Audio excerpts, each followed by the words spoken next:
Hello student, আজকে আমরা দেখব ক্লাস 11 ফার্স্ট সেমিস্টারের অন্তর্গত একটা কবিতা, যেটা হলো কম্পোস্ট আপন ওয়েস্টমিনিস্টার ব্রিজ।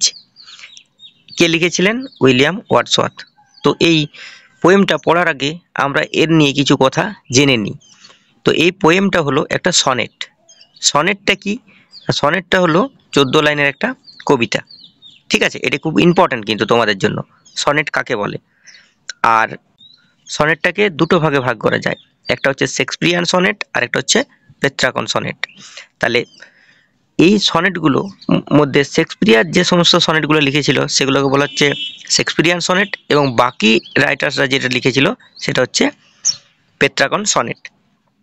তো শেক্সপিয়ার সনেটকে ভাগ করা হয়েছিল 4 লাইন করে, মানে টোটাল 14 লাইনকে 3টে কোয়াট্রেন এবং একটা কনক্লুডিং কাপলেটে ভাগ করা হয়েছিল।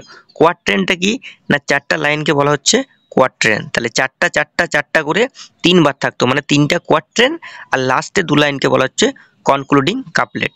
তাহলে এটা ছিল শেক্সপিয়ারের সনেটের স্ট্রাকচার।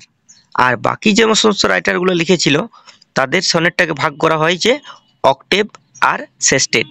অক্টেভটা কি না, অক্টেভটা ছিল ফার্স্ট 8 লাইনকে বলা হচ্ছে অক্টেভ, ঠিক আছে, আর শেষ 6 লাইনকে বলা হচ্ছে সেস্টেট, যেটা আমাদের বর্তমান সনেট কম্পোস্ট আপন ওয়েস্টমিনিস্টার ব্রিজ এই স্ট্রাকচারের অন্তর্গত।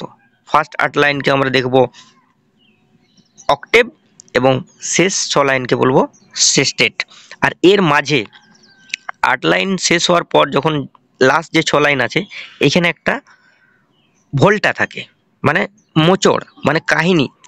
8টা লাইনে একটা টপিক নিয়ে বলা হবে এবং সেই কাহিনীটার চরম মানে মোড় নেবে ওইখানে, ঠিক আছে। তো দেখো, পড়তে পড়তেই বুঝতে পারবে।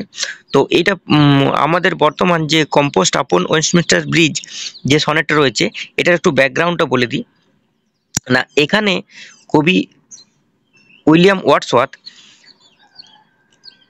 তার স্থানীয় শহর লন্ডনকে বর্ণনা করেছেন। সকালে সূর্যের আলোতে কবি তার শহরের সৌন্দর্য দেখে মুগ্ধ হয়ে যান। কবি গৌরবময় দৃষ্টি খুঁজে পান, যা তার কাছে একটা অনুপ্রেরণা বলে মনে হয়। শহরটি তিনি ভোরবেলাতে দর্শন করেন এবং পুরো শহর তখন ঘুমিয়ে আছে, এবং এই সৌন্দর্যটা তাকে খুব মুগ্ধ করে। তো এবার দেখো লাইন বাই লাইন মানে।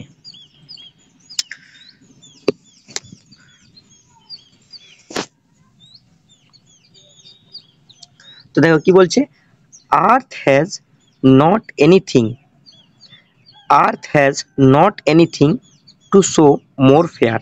এখানে ফেয়ার মানে সুন্দর, আর্থ হ্যাজ মানে পৃথিবীর নেই, এনিথিং মানে কোনো কিছুই, টু শো মোর ফেয়ার, মোর মানে আরো বেশি সুন্দর।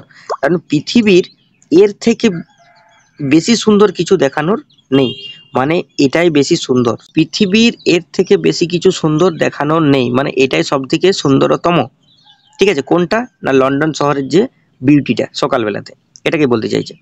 তারপর দেখো, ডাল উড হি বি, ডাল উড, ডাল মানে হচ্ছে অনুভূতিহীন, উড হবে, হি বি মানে সে, অফ সোল, সোল মানে সেই আত্মাটা, who could pass by, pass by মানে যে পাশ কাটিয়ে চলে যাবে।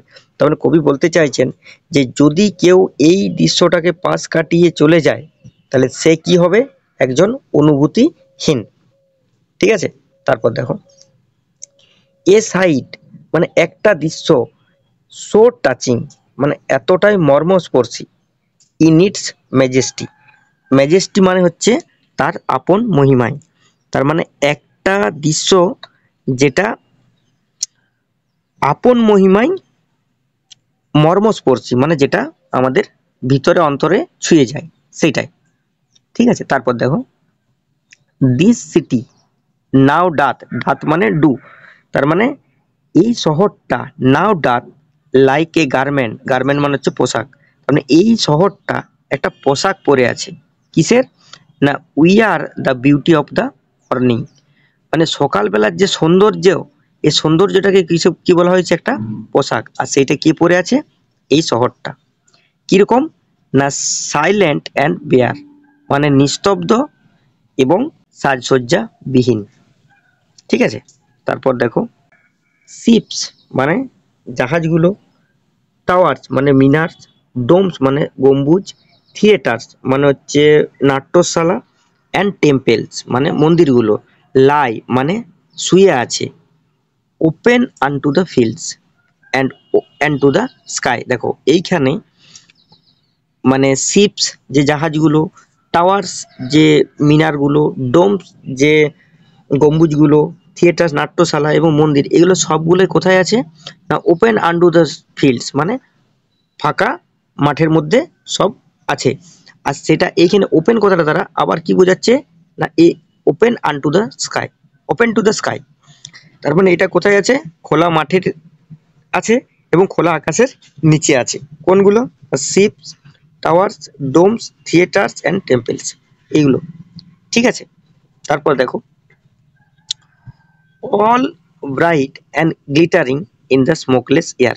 অল ব্রাইট, ব্রাইট মানে উজ্জ্বল, আর গ্লিটারিং মানে চকচক করছে। তাহলে সমস্ত কিছুই চকচক করছে, ঠিক আছে, উজ্জ্বল রূপে চকচক করছে বা উজ্জ্বল হয়ে চকচক করছে in the smokeless air. Smokeless কথাটার মানে হলো ধোঁয়াহীন।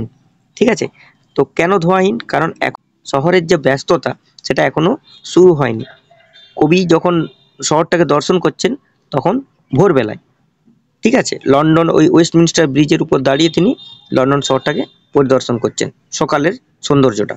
তাহলে তখনও শহরের ব্যস্ততা শুরু হয়নি, তার জন্যই এয়ারটা এখন কি স্মোকলেস মানে ধোঁয়াহীন। তারপরে দেখো never did sun more beautifully steep, মানে সূর্য আর কখনো এত বেশি রকম সুন্দর করেনি। কিটাকে না in his first splendour, in his first splendour, in his first splendour mean মানে হচ্ছে তার প্রথম যে দুটি বা তার প্রথম যে আলোটাতে কোন কোনগুলোকে করেনি না ভ্যালি, রক অর হিল, মানে এর আগে কখনো করেনি। তার মানে এটাই সব থেকে বেশি, মানে কবি যেদিন দেখছেন সেদিনে মনে হচ্ছে যে এটাই সব থেকে বেশি সুন্দরতম। এই দিনেই সূর্য তার প্রথম কিরণে ভ্যালি, রক আর হিল, ভ্যালি মানে উপত্যকা, রক মানে হচ্ছে শিলা, আর হিল মানে হচ্ছে পাহাড়, তাহলে এইগুলোকে সূর্য তার প্রথম কিরণের দ্বারা আজকেই মনে হচ্ছে সবচেয়ে বেশি সুন্দর করে তুলেছে। মানে এর আগে কখনো করেনি, মানে কি আজকেই মনে হচ্ছে সব থেকে বেশি সুন্দর করে তুলেছে। তারপরে দেখো নেভার, এটা এন অ্যাপোস্ট্রোফিস ইয়ার আছে, মানে এটা আমরা কি পড়বো নেভার। তাহলে নেভার স আই মানে নেভার আই স মানে আমি কখনো দেখিনি। নেভার ফেল্ড মানে ওই আইটাকে ধরেই যাবে, তাহলে নেভার আই ফেল্ড না আমি কখনো অনুভব করিনি।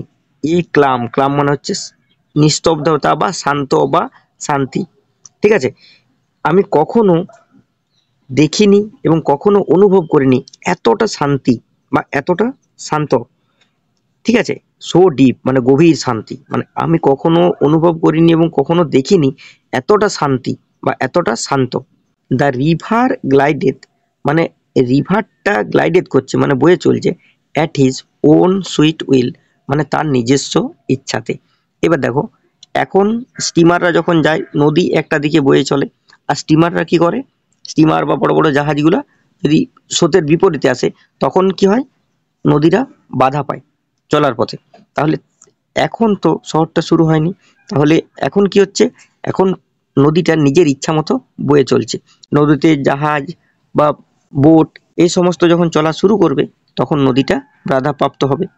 সেই জন্য কবি বলছে এখন নদীটা নিজের ইচ্ছা মতো বয়ে চলছে। তারপরে দেখো বলছে ডিয়ার গড, হে ভগবান, the very houses seems asleep মানে সমস্ত হাউসেসগুলোকে, ভেরি হাউসেস মানে সমস্ত হাউসগুলোকে, সিমস মানে মনে হচ্ছে, অ্যাসলিপ মানে ঘুমিয়ে আছে। তার মানে এখনো সমস্ত বাড়িটা ঘুমিয়ে আছে। তার মানে বাড়িতে না, বাড়ির মধ্যে যে লোকজনরা আছে তারা এখনো ঘুমিয়ে আছে, তাহলে শহরের ব্যস্ততাটা তখনও শুরু হয়নি। And and and all the mighty heart is lying still মানে এখনো মহান হৃদয়গুলো ঘুমিয়ে আছে। ঠিক আছে, still and all the mighty heart still lying মানে আর সেই সব শক্তিশালী বা মহৎ হৃদয় এখনো শুয়ে আছে। ঠিক আছে, তো এটা আমরা দেখলাম লাইন বাই লাইন মানে। যদি তোমাদের কবিতাটি ভালো লাগে তাহলে অবশ্যই লাইক, কমেন্ট অ্যান্ড শেয়ারটা একটু করে দিও। Thank you.